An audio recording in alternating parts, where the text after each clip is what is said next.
Meus irmãos, graça e paz, amém? Nós, como os irmãos sabem, né? Estamos dando, hoje vamos dar continuidade à carta aos Hebreus. Eu chamo a sua atenção para o capítulo 5, a partir do verso 11. No último domingo, o pastor Jorge lecionou, ele foi até o verso 10 do capítulo 5, não é isso? A partir de hoje nós vamos iniciar do verso 11, e a minha intenção ia até o verso 3 do capítulo de número 6. Amém? 5, 11, até o verso 3 do capítulo de número 6. Nós vamos fazer a leitura dessa porção das Escrituras. Os irmãos encontraram, amém? O texto sagrado diz assim: a esse respeito, temos muitas coisas a dizer, coisas difíceis de explicar, porque vocês ficaram com preguiça de ouvir. Pois, quando já deviam ser mestres, levando em conta o tempo decorrido, vocês têm novamente necessidade de alguém que lhes ensine quais são os princípios elementares dos oráculos de Deus. Passaram a ter necessidade de leite e não de alimento sólido. Verso 13. Ora, todo aquele que se alimenta de leite é inexperiente na palavra da justiça, porque é criança. Mas o alimento sólido é para os adultos, para aqueles que pela prática têm as suas faculdades exercitadas para discernir não somente o bem, mas também o mal.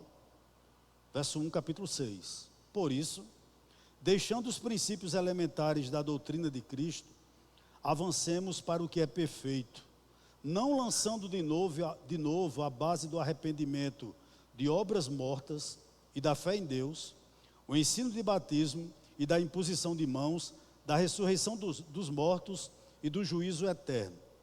Isso faremos se Deus o permitir. Vamos orar? Pai, aqui está a tua palavra. Ó Deus, tu sabe da nossa enorme limitação, mas como tu és testemunha, Senhor, nós temos orado para que pela tua infinita graça e misericórdia, tu possa nos usar para edificar a tua igreja. Que através, Senhor, da exposição da palavra nessa manhã, de um simples mortal como eu sou, Senhor, tu tenha misericórdia de nós e possa falar ao nosso coração nesse texto tão precioso. Nós te pedimos isso, Senhor, em nome do teu Filho amado Jesus Cristo, que vive e reina para todo sempre. Amém. Amém, queridos? Irmãos, o trecho que nós iremos estudar hoje é intrigante pelo seguinte: o autor, de maneira brusca, ele interrompe a reflexão sobre Cristo para fazer uma exortação à igreja. Eu vou tentar explicar. Se você veio na aula passada, domingo passado, e se você tem, por exemplo, capacidade de ler e entender o que eu vou dizer agora, o autor vem tratando sobre Cristo como sumo sacerdote. E aqui no verso 11 ele para o que está explicando. Ele não dá continuidade ao assunto que ele está falando. Pelo contrário, ele passa a exortar a igreja. Ele vai dar conselhos à igreja, né? Isso fica muito claro. E interessante, ele está falando sobre Jesus como sacerdote da ordem de Melquisedeque, né? E esse, segundo ele, é um assunto difícil de explicar. E não só difícil de explicar, mas não é difícil de explicar porque seja impossível de entender.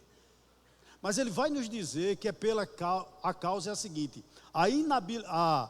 a causa é a incapacidade de compreensão dos leitores. Não existia inabilidade no autor. O autor era inspirado pelo Espírito Santo, embora fosse humana. Mas o grande problema dos crentes não entenderem Jesus, esse assunto, né, era exatamente isso aqui: a incapacidade de compreensão dos crentes. E eu me fiz uma pergunta, analisando esse texto: por que ele faz essa parada brusca e passa a exortá-los? por que ele não continua falando sobre Jesus, que ele vai fazer posteriormente, como sacerdote, segundo a ordem de Melquisedeque? Por quê? Ele para exortar a igreja. E a resposta é relativamente simples. Eu acredito que esse autor, irmãos, ele era um pastor. Eu acredito que ele era um pastor. Uma pessoa, digamos assim, muito conhecedora do Antigo Testamento. Demais. Mas como todo pastor sério, a aflição tinha batido no coração dele. E por quê? Porque o estado espiritual dos crentes que ele estava exortando ou escrevendo não estava bom. Existiu o risco, e esse é o grande tema da carta aos Hebreus. Existiu o risco da apostasia. O que é isso? Eu já disse aqui algumas vezes. É alguém quando arrepende-se de ter se arrependido. Esse era o grande problema. E ele detecta esse problema e ele fica aflito. E por essa razão ele interrompe paulatinamente, né, ou temporariamente, melhor dizendo, perdão, o assunto sobre Jesus como sumo sacerdote e passa a fazer uma exortação aqui, a partir do verso 11 do capítulo 5, até o verso 3 do capítulo 6 e vai um pouquinho mais adiante no capítulo 6. Eu chamo a sua atenção para o verso 11. Olha o que ele diz no verso 11. A esse respeito, temos muitas coisas a dizer, coisas difíceis de explicar, porque vocês ficaram com preguiça de ouvir. A esse respeito, que respeito? Ou seja, a respeito de Jesus como sumo sacerdote. É exatamente isso aqui que ele está tratando. Por exemplo, Jesus é o autor da salvação. Os crentes judeus dessa época tinham dificuldade de entender isso. O sacerdócio de Jesus é para sempre. E ele nunca poderá ficar melhor ou pior porque ele é perfeito. E os crentes não estavam entendendo isso. Que Jesus era o sumo sacerdote segundo a ordem de Melquisedeque. O que significava, entre outras coisas, que ele não tinha sucessor. Que todas aquelas figuras do sacerdote do Antigo Testamento era apenas sombra do que Jesus seria. Mas os crentes não entendiam isso, né? Principalmente esses crentes aqui, porque eles estavam na tendência, na iminência de retornarem ao judaísmo, de voltarem às práticas judaicas. Eles haviam se convertido ao cristianismo, mas estavam com vontade de voltar às práticas judaicas. E isso, irmãos, é muito comum em nosso meio.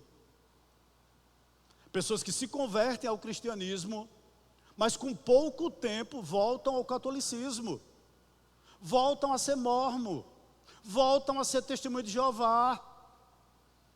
Isso é muito comum no nosso meio.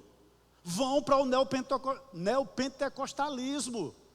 E nós dizemos, que bom que ele saiu de uma igreja séria, mas pelo menos está na igreja A, B, C, neopentecostal. Que coisa boa, né, pastor? Coisa boa, coisa nenhuma. Que coisa boa. É voltar para as trevas. O autor está dizendo isso. Voltar para o judaísmo é voltar para as trevas, né? Interessante, irmãos. Deixa eu lhe dizer uma informação aqui que eu julgo necessária. Na vida cristã, há duas coisas fundamentais. Guarde isso. Na vida cristã, há duas coisas fundamentais. Quais são? Primeiro, nascimento. Segundo, crescimento. Guarde isso, guarde essa informação. Essas duas coisas são fundamentais para nós. Nascimento e crescimento. Eu vou lhe dizer por quê. Porque há algumas coisas na vida cristã que acontecem uma única vez. E não são mais repetidas. Não precisam ser mais repetidas. Vou elencar algumas. Regeneração. Só se nasce de novo uma vez. Não existe várias regenerações. Ou a pessoa é regenerada, ou ela não é regenerada.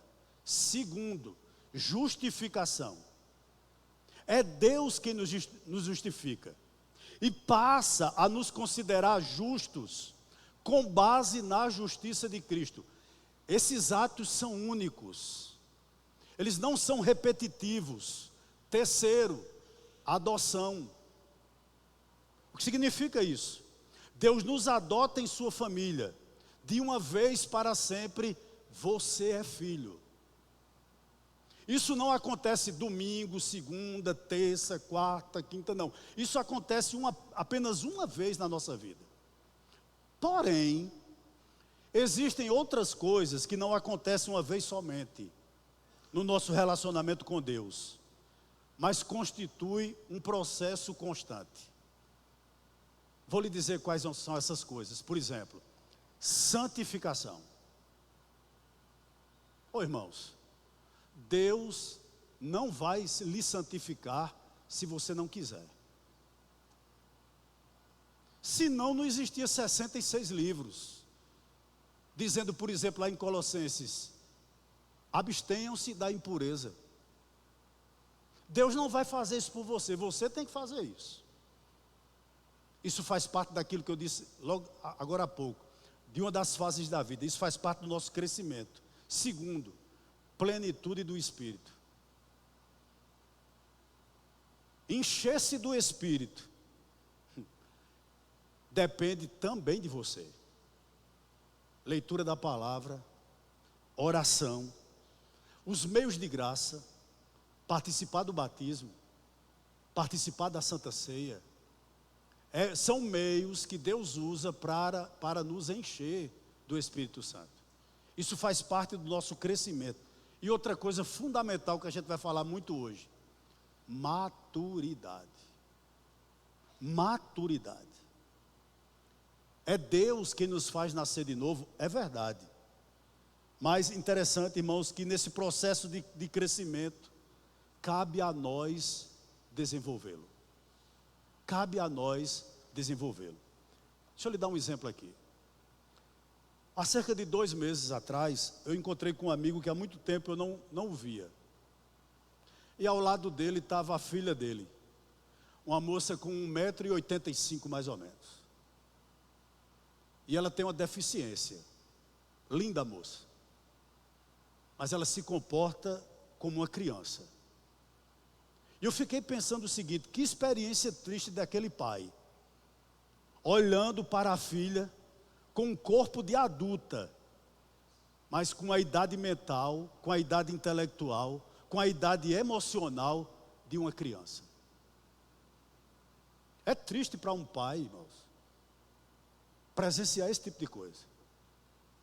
Por que eu estou usando esse exemplo aqui? Espiritualmente, isso pode acontecer com a gente.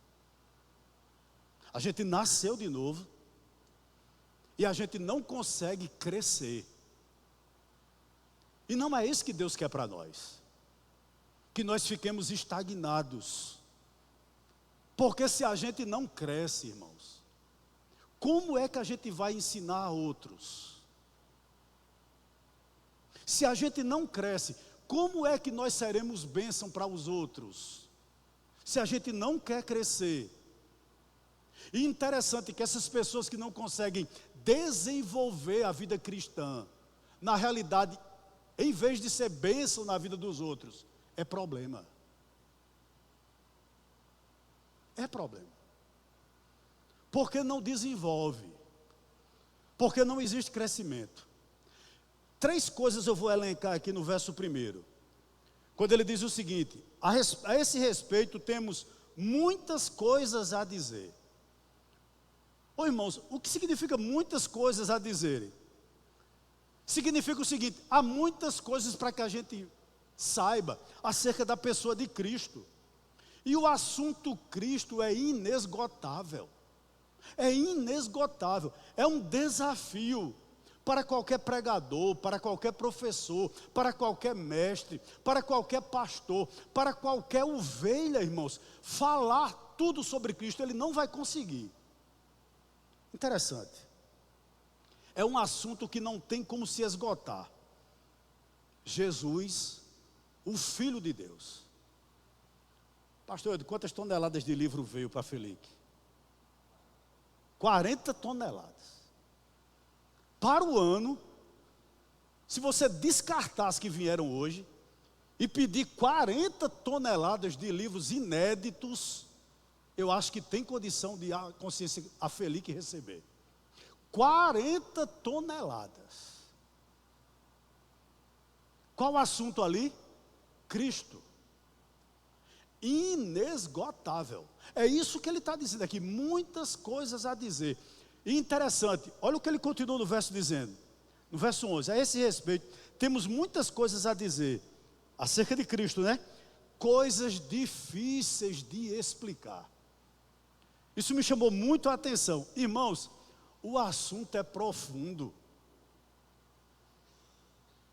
A Bíblia, irmãos, ela foi escrita por pessoas diferentes, numa cultura diferente, com línguas diferentes, por homens diferentes.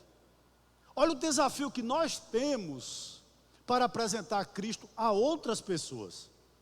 O que é que o autor está querendo dizer com isso? Que é impossível entender a Bíblia? Não.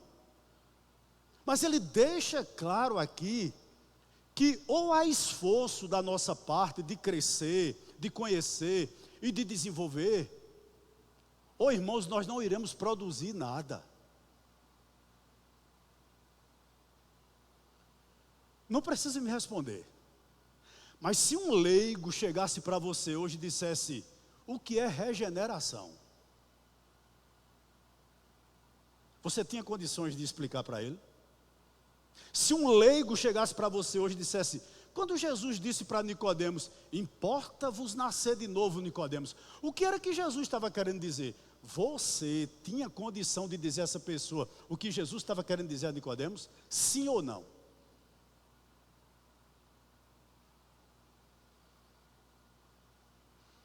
Vamos aprofundar mais um pouquinho.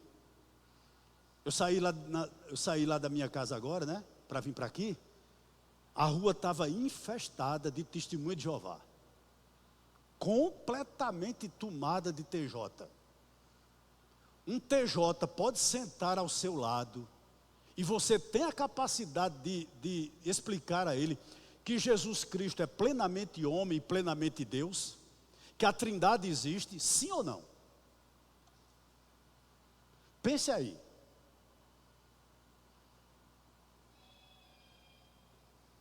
Vamos continuar? Ainda no verso 1. Finalzinho do verso 11, aliás, perdão. Porque vocês ficaram com preguiça de ouvir. Qual era o problema desses crentes não saberem disso? Indisposição. O autor está dizendo aqui, sabe por que vocês não entendem acerca de Cristo? Porque vocês são indispostos para aprender. E isso, irmãos, tem consequência na vida. Vou fazer uma afirmação aqui nessa manhã, com base nessa parte aqui do verso 11. Porque vocês ficaram com preguiça de ouvir. Para quem está indisposto a ouvir as doutrinas referentes a Cristo, torna difícil de explicá-las. Isso é uma grande verdade. Atente para o seguinte aqui nessa manhã, por favor. A incapacidade desses ouvintes não era natural, mas foi criada pela indiferença e pela preguiça. Queridos, a gente quando se converte, a gente quer saber de tudo. A gente tem uma sede para descobrir as verdades de Cristo. Mas infelizmente, quando a gente está com 5, 6, 10 anos de evangelho, começa a bater na gente preguiça. Era isso aqui que estava acontecendo. A incapacidade deles se devia ao fato eles terem rejeitado as oportunidades. Esse povo aqui, querido, não queria mais ouvir pregação. Esse povo aqui, querido, não queria mais ouvir sermão. Esse povo aqui, irmãos, decidiram não ouvir mais, não aprender mais. Louvado seja Deus por você que está aqui. É desperdício, irmãos, no domingo pela manhã, nós não vimos a EBD. É desperdício, irmãos, a gente vir para um culto público, hoje à noite, por exemplo, e não termos às vezes a humildade de ouvir o pregador, de saber que Deus irá falar conosco. Irmãos, é desperdício não estudar a palavra, é desperdício você não querer fazer um seminário, é desperdício, né? É desperdício você não tirar dúvida com seus pastores. Tem pastores aqui preparadíssimos, eu não me incluo nesse rol, mas há pastores aqui preparadíssimos, há pessoas aqui muito preparadas para lhe dar conselhos matrimoniais, há pessoas preparadas para isso. É desperdício você não querer aprender. É isso que o autor está dizendo. Verso 12, vamos para ele, por favor. Pois, quando já deviam ser mestres, levando em conta o tempo decorrido, vocês têm novamente necessidade de alguém que lhes ensine quais são os princípios elementares dos oráculos de Deus. Passaram a ter necessidade de leite e não de alimento sólido. Com base nesse verso 12, que nós estamos analisando agora, uma pergunta tem que ser feita para todos nós: qual o propósito de Deus para mim? Faça essa pergunta a você. Qual o propósito de Deus para mim? Antes de responder essa pergunta a você, deixa eu lhe fazer um teste. Não se constranja não. Quem aqui tem mais de 10 anos de cristão? Fique de pé. Por favor, irmãos, por favor, você vai entender o porquê. Mais de 10 anos. Joia? Muito obrigado, pode sentar. Sabe o que vocês deviam ser? Mestres.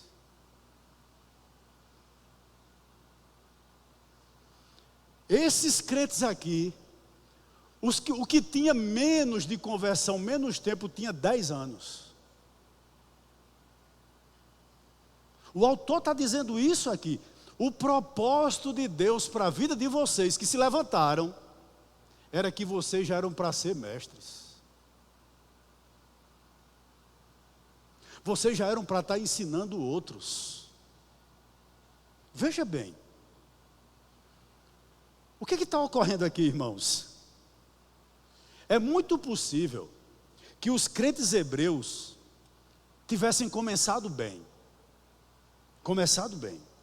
com entusiasmo, que é comum a todo novo convertido, mas com o passar do tempo, eles estagnaram, eles pararam, o desânimo entrou no coração deles, e pior, alguns estavam retrocedendo, voltando ao judaísmo. Queridos, a nossa vida é semelhante a um barco.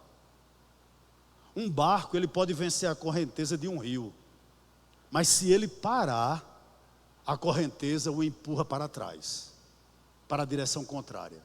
Assim é a nossa vida cristã. A vida cristã é exatamente assim. Nós lutamos, irmãos, contra correntezas do mundo, do diabo, do pecado. E se nós pararmos, a gente retrocede. Nós retrocederemos. Interessante. Esses crentes aqui já deviam ser maduros na fé, mas ainda eram verdes. Esses crentes aqui deviam ser mestres, mas ainda eram aprendizes. Esses crentes aqui deviam ser professores, mas eles não passavam de iniciantes. Veja que o autor usa o verbo deviam. O que é que isso subentende? Isso é uma obrigação, e não apenas uma característica desejada. Nós que estamos aqui, que temos anos, eu acredito, irmãos, de 5 anos para cima, a gente já devia estar discipulando outras pessoas, ensinando outras pessoas. Esse é o propósito de Deus para nós, irmãos. É o que o autor está colocando aqui. Interessante. Os escritores dos catecismos, na época da Reforma Protestante, né? Eles incorporaram 3 documentos cristãos em seus ensinos. 3, a saber, o credo dos apóstolos, os 10 mandamentos e a oração do Pai Nosso. E eles entendiam que isso era o ABC da fé cristã. E para esses catecistas, se um crente soubesse como explicar as doutrinas básicas desses 3 elementos de crença cristã, ele poderia ensinar a outros. O credo, né, aquela confissão de fé dos apóstolos, a oração do Pai Nosso e os 10 mandamentos. Se alguém tinha a capacidade de explicar essas doutrinas, desses 3 elementos, eles já poderiam formar discípulos. Qual o ponto que eu gostaria de destacar aqui, no finalzinho do verso 12? Olhe para ele, por favor. Finalzinho do verso 12. Vocês têm novamente necessidade de alguém que lhes ensine quais são os princípios elementares dos oráculos de Deus. Passaram a ter necessidade de leite e não de alimento sólido. Ô irmãos, esse povo não só regrediu, aliás, eles não ensinavam, mas eles regrediram. Eles perderam até aquilo que eles sabiam. Eles voltaram à estaca 0. Irmão, é triste você ver um pastor com bacharelado em teologia orando por foto, quebrando maldição de crente, ungindo chave de carro. Isso é regressão, isso é regredir.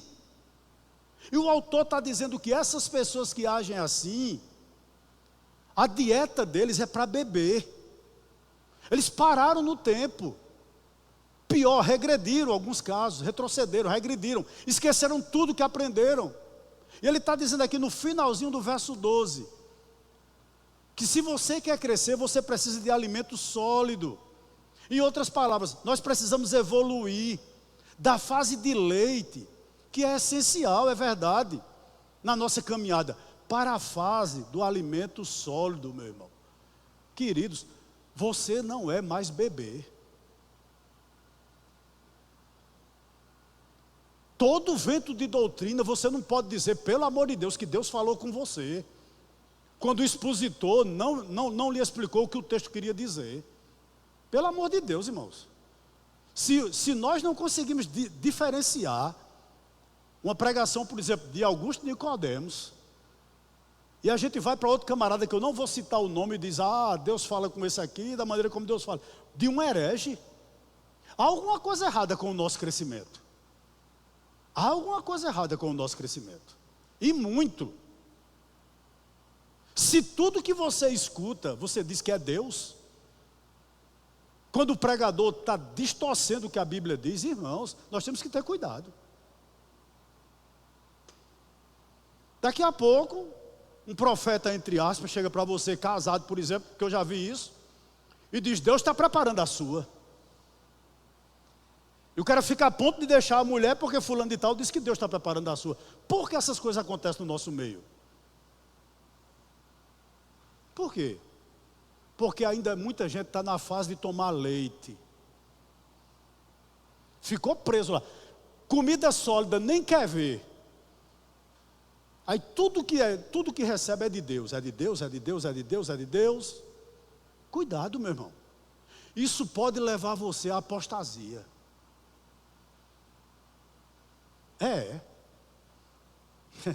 Isso é muito sério. Vá para o verso 13. Ora, todo aquele que se alimenta de leite é o quê?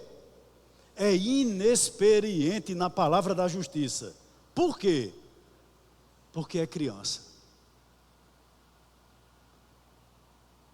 Onde houver ouvidos indispostos a dar guarida à palavra de Deus, e o crescimento se torna retardado, a inexperiência na palavra da justiça é consequência inevitável. Sabe o que o autor está dizendo aqui? Se você não consegue extrair do texto algo que você vai colocar na sua vida, você não está ouvindo o que Deus fala. Palavra da justiça aqui é ética. Não é justificação pela fé. É ética. É eu ler um texto e extrair aquelas verdades do texto e dizer, olha, eu vou colocar na minha vida. Porque eu não sou mais menino, né? Eu já estou na fase de adulto. E crentes imaturos, mesmo tendo anos, décadas de conversão, tropeçam na doutrina e na ética. Como identificar um crente imaturo? Ele tem 30 anos de cristão, mas se comporta como um pagão. É criança. Não tem crescimento. Não sou eu que estou dizendo, não. Eu estou aqui no verso 13. Por que isso acontece, pastor? Porque esses crentes não tomam a palavra de Deus e aplicam no seu viver diário. Isso é fundamental para nós que aconteça. A aplicação daquilo que nós lemos em nossa vida.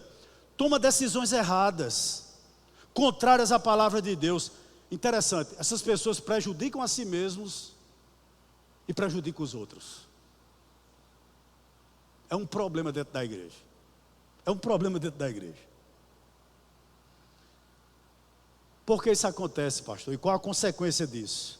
Aliás, qual a consequência disso? A superficialidade na palavra desemboca sempre, irmãos, na vulnerabilidade de suas atitudes. Interessante que 1 Coríntios capítulo 13, verso 11, Paulo disse, quando eu era menino, eu me comportava como menino. Quando eu era menino, falava como menino, sentia como menino, pensava como menino. Quando cheguei a ser homem, desisti das coisas próprias de menino. O que é que ele está dizendo aqui? Eu cresci. Isso é fundamental para a gente, irmão, crescer. E você só cresce quando você, por exemplo, lê um texto e aplica aquilo na vida de você, na sua vida. Por exemplo, eu amo aquele texto de Tito capítulo 2, verso 11 em diante. Ele diz que a graça de Deus, pode colocar aí, 2:11, Tito, por favor. A gente já vai para o verso 14. A graça de Deus se manifestou trazendo salvação a todos. Por favor, adiante. Ela nos educa para que, renegadas a impiedade e as paixões mundanas, vivamos nesse mundo de forma sensata, justa e piedosa. Obrigado. É você pegar uma palavra como essa e dizer, eu vou aplicar ela na minha vida. Eu vou ser alguém sensato, justo e piedoso. Eu vou dizer não às paixões do mundo. Eu vou renegar. É isso que o autor está dizendo aqui no verso 13. Eu preciso crescer, irmãos. Nós precisamos crescer. Isso é fundamental para todos nós. Verso 14. Esse verso aqui ele nos mostra duas verdades. Verso 14. Mas o alimento sólido é para os adultos, para aqueles que, pela prática, têm as suas faculdades exercitadas para discernir não somente o bem, mas também o mal. Esse verso aqui, ao meu ver, ele nos mostra duas verdades.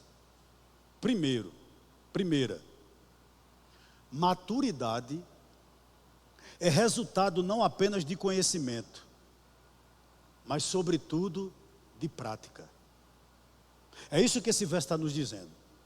O crente maduro não é necessariamente aquele que sabe mais, mas aquele que sabe aplicar o conhecimento que tem das Escrituras para viver de modo digno de Deus.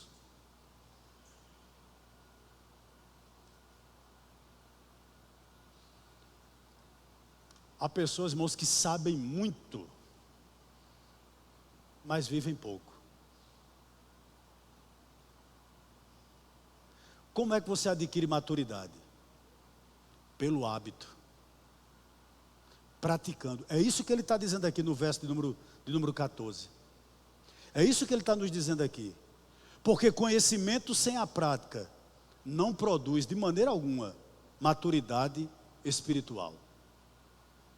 Eu posso conhecer todos os oráculos de Deus. Se eu não pratico aquilo que eu conheço, eu sou criança. Eu sou imaturo. Eu vou causar problema na vida dos outros. Eu vou trazer problema para mim, embora eu conheça demais. Então, maturidade é resultado não apenas de conhecimento, mas de prática. É isso que ele está dizendo aqui no verso 13. Você precisa ter o hábito, a prática, de praticar aquilo que você conhece. Interessante isso aqui. No grego, essa palavra prática, né? Ela é diatem exim. Significa pelo hábito. E eu vou lhe dizer algo aqui que pode lhe chocar.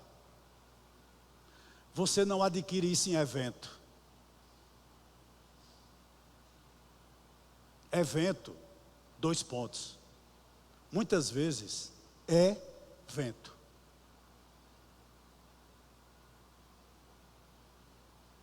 Você pode ir para 1000 palestras de casais. É válido? Sim. Mas se você não pegar a Bíblia, abrir e dizer, a partir de hoje eu vou viver o que Deus tem para mim como marido ou como mulher, não vai acontecer nada. Você vai tomar suco, vai ficar diabético, vai comer bolacha de chocolate até morrer. E não vai mudar nunca. Vai estourar balão, né? Vai ter tanta dinâmica. Na segunda-feira você não tem balão, você não tem suco, você não tem bolacha de chocolate, você não tem cama decorada. Volta à realidade, né? Ou pratica, meu querido, ou não acontece nada. Ah, tem um evento em tal igreja, vou para lá. Se vai e não escuta a palavra, não põe em prática o que escuta, está perdendo seu tempo, meu querido. Vai viver batendo igreja em igreja, igreja em igreja, igreja em igreja. Não acontece nada. Segunda coisa que acontece aqui. Maturidade é demonstrada pelo discernimento espiritual. Veja bem o que ele diz aqui no verso 14. Vou reler todo. Mas o alimento sólido é para os adultos, para aquele que pela prática, já falei sobre isso, né? Tem as suas faculdades exercidas. Para quê? Para discernir não somente o bem, mas também o mal. Abra seus ouvidinhos aí, por gentileza. Eu tenho um netinho que está com 8 meses, né? Nicolas. Interessante. 10 meses já? Misericórdia, como passa ligeiro. Interessante, irmãos. A Rayane mandou um vídeo para a gente, ele comendo abacaxi. Comendo abacaxi, né? Se você der uma bola de gude a Nicolas, ele come também. Por quê? Porque um bebê coloca qualquer coisa na boca. E quando a gente é criança, a gente absorve, come tudo que nos é dado. Assim é o cristão imaturo, que não cresce. Que não cresce. Ele ouve qualquer pregador, mas não é capaz de discernir se aquela pessoa é fiel ou não às Escrituras. E isso é trágico. Por que isso acontece, pastor? Porque um crente imaturo, ele não possui filtro espiritual. Ele consegue absorver tudo. Ele não sabe identificar as falsas doutrinas. Não sabe identificar, assim como Eliseu, naquele texto, a morte na panela. Como não? A morte na panela. Tem que botar farinha, né? A farinha ali representa a palavra de Deus, para que os discípulos pudessem comer de novo. Tem crente que não tem esse discernimento. Então ele vai para qualquer lugar, para qualquer culto. O importante é ir para culto. O que vai ser pregado? Amém. Aleluia. Glória a Deus. Oh Deus maravilhoso, oh Deus poderoso. Camarada enchendo muitas vezes, não todas, é verdade, a igreja de heresia, E o crente bebê na fé, imaturo na fé, recebendo como se fosse Deus falando. Por que isso acontece? Porque não crescem. Irmãos, isso é contraditório. Claro que é. Por quê? Cronologicamente, o que estava acontecendo aqui? Cronologicamente, essas pessoas aqui tinham, como eu já disse, idade suficiente para serem mestre, mas espiritualmente ainda se alimentava de sopinha, de leite ralo. Vou usar você, viu, Rummenigge, agora. Imagine se hoje eu fosse convidado para almoçar na casa de Rummenigge. E eu chegasse lá, a esposa dele, a Islândia, dissesse o seguinte, botasse a comida da gente, botasse pirão para a gente, né? E dissesse, chegue, Rummenigge, tomar seu gagal. Um homão desse, 40 e quantos anos, Rummenigge? 41 anos de mamadeira. Iria me chocar. Eu batendo tutano, comendo pirão, e Rummenigge tomando gagal. É exatamente isso aqui que acontece com o crente imaturo, né? O crente imaturo é exatamente isso aqui que acontece, porque ele não pratica. Meus irmãos, atente para o seguinte: ninguém conseguirá chegar à maturidade sem aplicar o que sabe à sua vida. Um conselho aqui para você que gosta de visitar muitas igrejas. Um conselho aqui. Ninguém aqui proíbe ninguém de ir para a igreja. Eu nunca proibi, nem vou proibir, porque as ovelhas não são minhas. As ovelhas são do Senhor. Agora, para você que gosta de visitar muita igreja, cuidado. Se você não sabe discernir uma doutrina benéfica de uma doutrina nociva, tenha cuidado. Isso é perigoso. Porque você pode se envenenar. Você pode se envenenar. Vamos adiante. Verso 1, capítulo 6.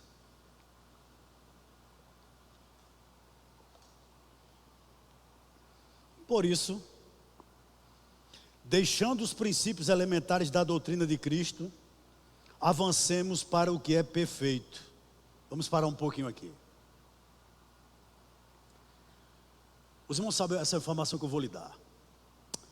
Em 31 de dezembro de 1517, Martinho Lutero, ele afixou nas portas da catedral de Wittenberg as 95 teses. Com isso, ele conclamava os doutores da Igreja Católica a discutir a respeito do caminho da salvação. Esse gesto, irmãos, ele marcou, o início da Reforma Protestante, da qual toda a igreja protestante é herdeira. Interessante que quando nós desejamos apresentar resumidamente os ensinos da Reforma Protestante, nós mencionamos os 5 slogans, né? Ou 5 solas, a saber, sola Escritura, somente a Bíblia, sola fide, ou seja, somente pela fé e não por obras, sola gratia, somente pela graça de Deus, não pelo mérito humano, soli deo glória, glória somente a Deus, né, significa, e solos Cristo, somente Cristo é o centro da nossa fé e da nossa esperança. A declaração somente Cristo significava a rejeição de todos os cerimoniais e de todos os ritos da Igreja Católica medieval, que a Igreja Católica medieval havia adotado, como efeito do abandono da Bíblia. Então existia, a saber, vestimentas, rituais, velas, incensos, rezas, oração pelos mortos, imagem e etc. A Reforma Protestante, ela eliminou, tudo isso e reafirmou que nada mais é necessário a não ser Cristo. Crendo nele e recebendo como Senhor e Salvador, nada além disso é necessário. Por que eu fiz essa breve introdução sobre a Reforma protestante com base no verso 1 ao verso 3 que nós vamos analisar agora. Porque a tendência da natureza humana é de fazer acréscimos à fé. Introduzir ritos na religião. Isso, infelizmente, pode ser visto ainda hoje no Brasil. Do verso 1 ao verso 3, do capítulo 6, que nós analisaremos aqui brevemente, o autor vai tratar exatamente disso. A suficiência de Cristo com relação às cerimônias judaicas daquela época. Ele, mais uma vez, ele está exortando eles, aquele público que ele lança essa carta inicialmente, exatamente para a pessoa de Cristo. E o verso 1 do capítulo 6 deixa isso muito claro, quando ele diz: por isso, deixando os princípios elementares da doutrina de Cristo, avancemos para o que é perfeito. Meus irmãos, qual o nosso objetivo na vida cristã? De acordo com o verso 1 aqui, o que é que Deus quer de nós? Perfeição. Isso choca, né? Perfeição. Isso não significa ausência completa de erros. Isso não significa que a gente não vai mais pecar. Perfeição aqui significa maturidade. Um melhor conhecimento de Cristo, compreendendo melhor Cristo, o que Ele fez, o que Ele representa, vai nos tornar mais maduros. É isso que o autor está dizendo aqui. E é nesse sentido que nós devemos buscar a salvação. Ele diz: avancemos. Outras versões dizem o seguinte: deixemos-nos levar. O que é que você aprende aqui? Mesmo ele sendo um homem inspirado pelo Espírito Santo. Irmãos, essa informação é importante demais. Mesmo um homem aqui cheio do Espírito Santo, a ponto de ter um dos seus escritos, considerado pela igreja, inspirados por Deus, ele não se exclui dessa exortação. Ele está dizendo aos seus leitores o seguinte: deixemos-nos levar, ou avancemos. Ele está dizendo o seguinte: eu preciso disso também, eu preciso de maturidade, eu preciso de crescimento, eu preciso de buscar a perfeição. Eu estava lendo um comentário que eu tenho em casa, para dar aula a vocês, e o autor lançava um parênteses aqui nesse texto, dizendo o seguinte: que aos 65 anos, John Piper pediu 8 meses de férias na igreja que ele pastoreava. E as pessoas se chocaram: 8 meses de férias? O senhor está cansado desse jeito? Ele disse: não, eu vou tirar 8 meses de férias não para descansar. Eu preciso de 8 meses de férias para eu me reavaliar. Para diante de Deus eu perguntar a Deus em oração no que eu preciso melhorar. Irmão, eu sei que ele é pecador igual a gente, mas eu não tenho 0,1% do conhecimento de John Piper. Eu não tenho. Se um camarada com tanto conhecimento como esse precisa de 8 meses para reavaliar a vida dele, eu fico imaginando, e eu? Para buscar em Deus maturidade, era 8 meses que ele queria. Imagine eu, imagine você. Imagine esse autor aqui. Há uma coisa a lhe dizer aqui. Maturidade na sua vida só vai acontecer se você quiser.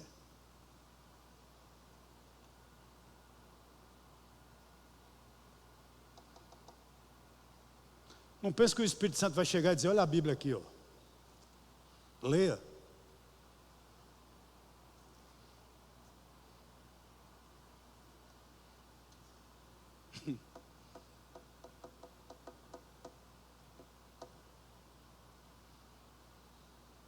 Eu perdi 10 anos da minha vida cristã. 10. Acreditando em baboseira. Eu não li a palavra. Eu esperava que 3 carros amarelos passassem na frente da minha casa para eu dizer se era de Deus ou não. Se fosse 2 brancos, não era de Deus. Se fosse 3 amarelos, era de Deus. Porque eu fui ensinado desse jeito.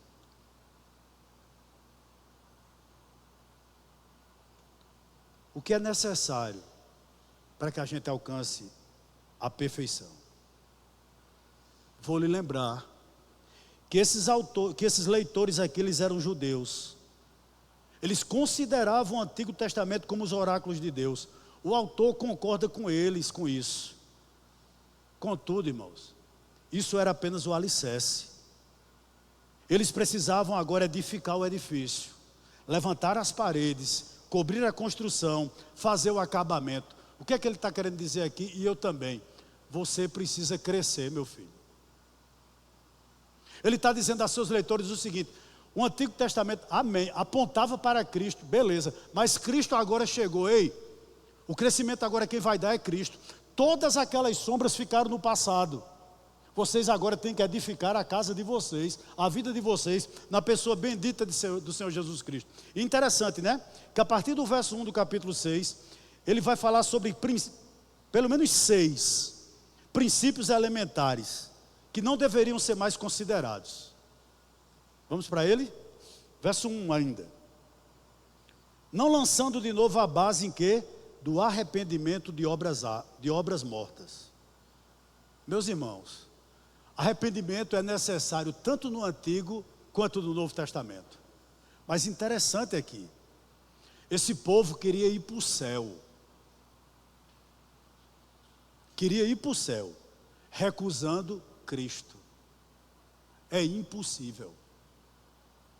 É impossível. Você lembra de um versículo que diz o seguinte: que Jesus veio para o que era seus, e os seus, o quê? O rejeitaram. Está aqui.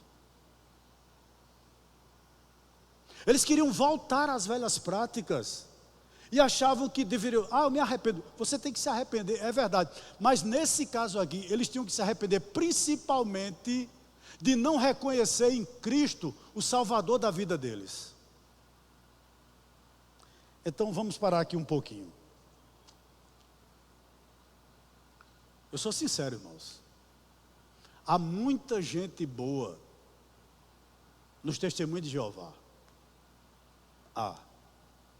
Há muita gente vivendo de forma moralmente aceitável na igreja católica. Mas se essas pessoas, com todo respeito, não colocarem toda a sua fé para o arrependimento em Cristo, é obra morta.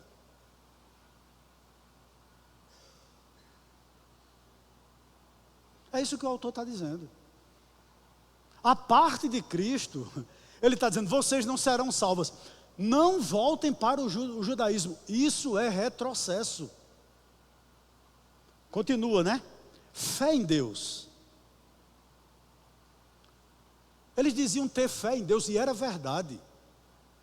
Mas interessante, se alguém tem fé em Deus e não possui fé em Cristo, essa fé é espúria.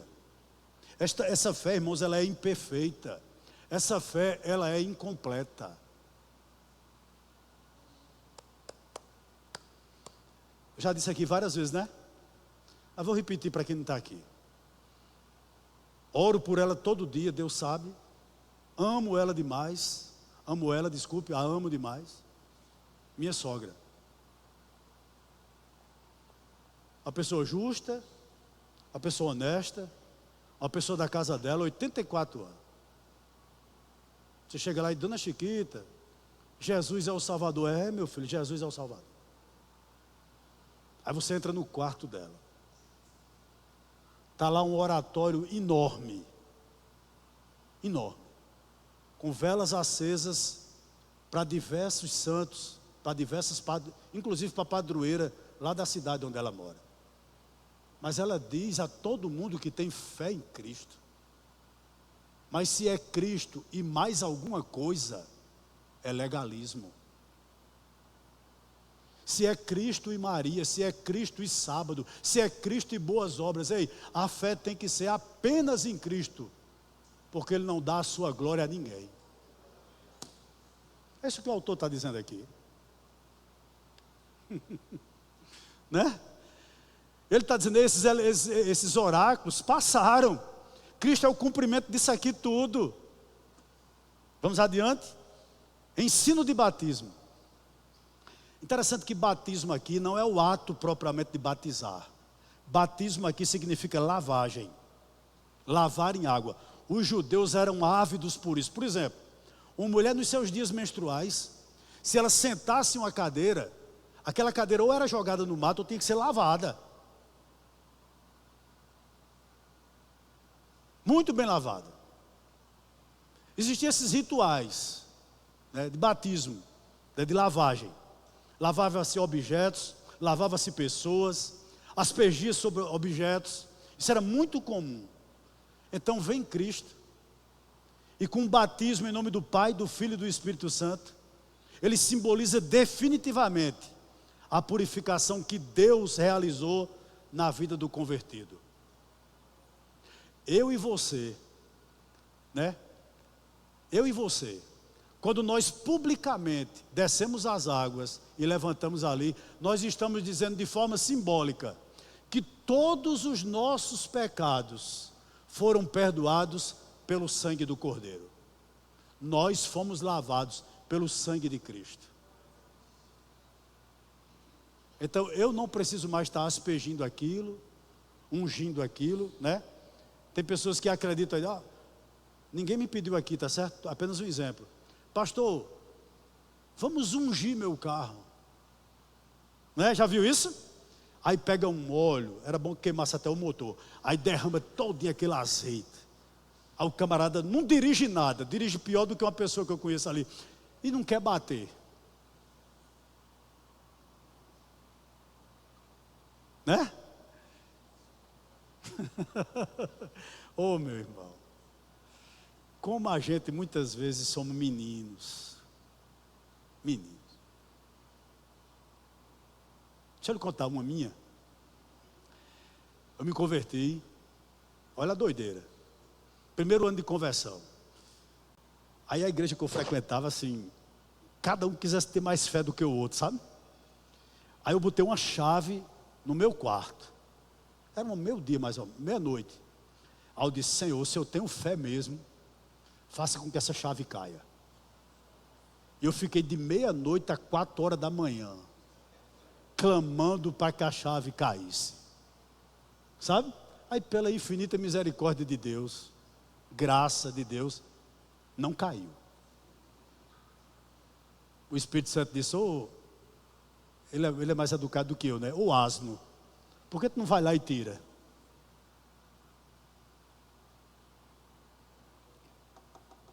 Né? A gente sofre muito de imaturidade. Por sermos imaturos. Vamos para a final? Ele continua ainda o seguinte, verso 2. O ensino de batismo e da imposição de mãos. Interessante que no Antigo Testamento, né, era ensinado que quando o animal era levado para ser sacrificado, o sacerdote impunha as mãos sobre aquele animal, declarando os pecados do ofertante, e aqueles pecados eram perdoados. Né? Então se colocava o animal, era declarado todos os pecados da pessoa que estava oferecendo, e os pecados dele eram perdoados. Tudo isso era um simbolismo do Cordeiro de Deus, do Cordeiro que tira o pecado do mundo. E interessante que esse povo aqui estava querendo voltar a essas práticas aqui. E o autor diz, não. A imposição de mãos sobre os animais para sacrifício era apenas um símbolo do Cordeiro de Deus que tira de uma vez por todas o pecado do mundo. O que é que ele está querendo dizer? Que na cruz, no altar que Deus preparou, foi como se Deus tivesse colocado as mãos sobre Cristo e transferido para Ele todos os nossos pecados. Portanto, prossigam para Cristo. Ele é o sacrifício perfeito e completo. Meu irmão, você não tem mais que pagar preço. O preço já foi pago pelos seus pecados, né? Que coisa maravilhosa. E 2 pontinhos finais e a gente encerra aqui: ressurreição dos mortos e juízo final. Você crê que um dia você vai ressuscitar? Hein? Os judeus também acreditavam, né? Eles acreditavam na ressurreição dos mortos. Eles criam na ressurreição dos mortos. Há várias referências no Antigo Testamento para isso, né? Que dá base bíblica disso. Mas interessante, isso só é possível, a ressurreição dos mortos, por quê? Veja como somente Cristo é importante. Porque você pode crer que um dia você irá ressuscitar. Por quê? 1 Coríntios 15, do verso 14 ao verso 20. Porque Cristo ressuscitou. Irmão, se Cristo não tivesse ressuscitado, Paulo diz o seguinte: é vã a minha fé, é vã a minha pregação. Se Cristo não ressuscitou, os meus pecados não são perdoados. Mas de fato Ele ressuscitou. Por isso nós podemos crer que um dia nós ressuscitaremos. Você está entendendo? A parte de Cristo não tem como a gente caminhar. É isso que o autor queria explicar para eles. Você não pode tirar Cristo da sua vida cristã. É impossível. É impossível. E por fim, verso 2 ainda, né? A ressurreição dos mortos e do juízo eterno. Interessante que esses judeus aqui, eles também criam no juízo final. Só que tem um ponto. Se você tenta tirar Cristo, por exemplo, do juízo final também, você está perdido. Porque é Ele que vai nos julgar. Vamos terminar? Por favor, vá para o livro de Atos, capítulo 17, verso 30 e verso 31.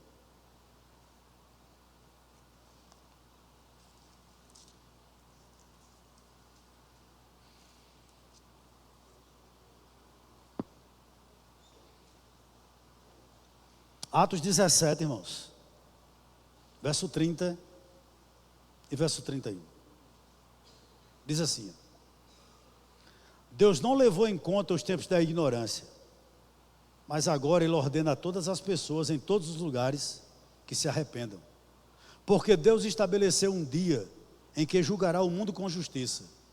Por meio de quem? De um homem que escolheu. E deu certeza disso a todos, ressuscitando dentre... Quem é esse homem?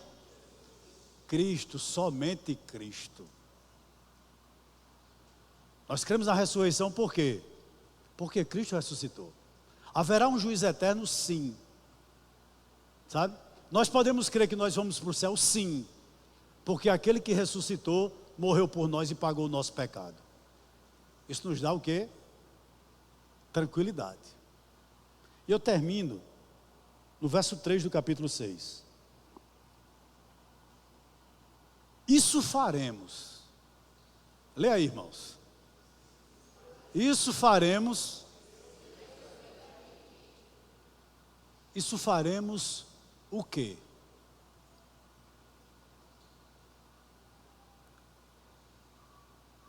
Cresceremos.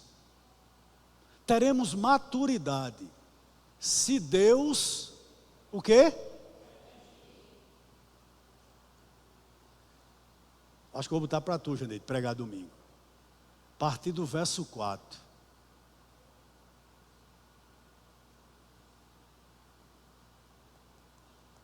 Vai ter um grupo que vai apostatar da fé.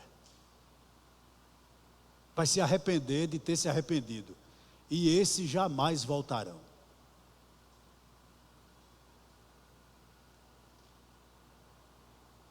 Meus irmãos, eu não tenho a menor capacidade de identificar um apóstata. Embora que muitos dão sinais que apostataram. Mas o que é trágico para uma pessoa que apostata da fé é que ele não retorna. Por quê, pastor? porque Deus não permite.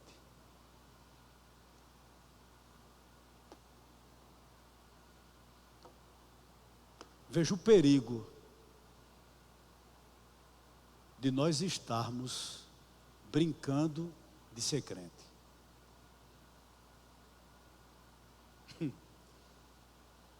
Viu? Eu acho interessante, irmãos, que o diabo ele não brinca de ser diabo. Ele é diabo sempre. Sempre. Eu lhe dou um conselho aqui. Não brinque de ser crente, não. Certo?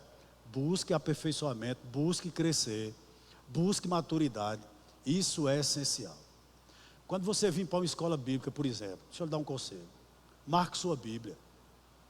Se você é como o pastor James, não gosta de marcar, compre uma mais fraca.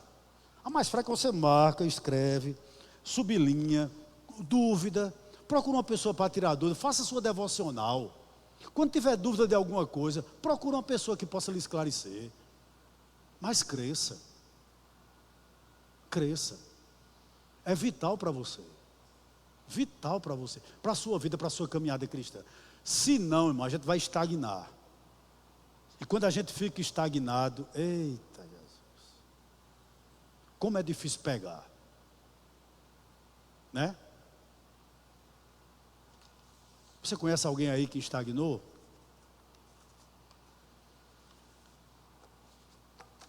Você conheceu ele há 20 anos atrás. Ele estava tomando leite. Você se encontra com ele hoje, são as mesmas coisas, irmãos. A mesma meninice, sabe? As mesmas crenças sem condição. Você diz, meu Deus, que trágico.